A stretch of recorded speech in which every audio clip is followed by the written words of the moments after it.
In this video, I'm going to show you how to send bulk messages on WhatsApp. So the first thing you want to do is you want to open up any web browser such as Google Chrome. Unfortunately, you are not able to do this on a mobile device. You will need to be on a desktop or a laptop. So anyways, please just look up Chrome Web Store right over here and then go over here.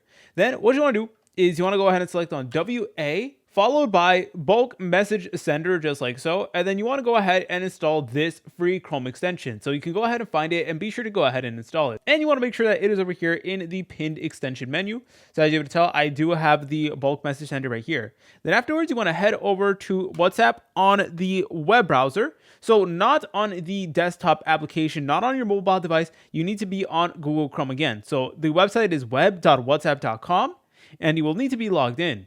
Okay, so then you want to go to the chat where you want to go ahead and send bulk messages to. Then you want to open up the extension. And then from here, you're able to go ahead and type in the phone numbers that you want to go ahead and send this message to. Then over here in this green box, you're able to go ahead and type in custom message. So you can go ahead and just type in whatever you desire. You're able to select on save as template.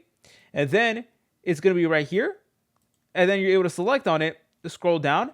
And then you need to select on the sending settings. So this is going to be the sending interval over here, and you're able to go ahead and determine that, then press on send once you're done with that. And that is basically how you're able to bulk send messages on WhatsApp completely for free. If you guys found this video helpful, make sure to leave a like and subscribe. I'll see you in the next video.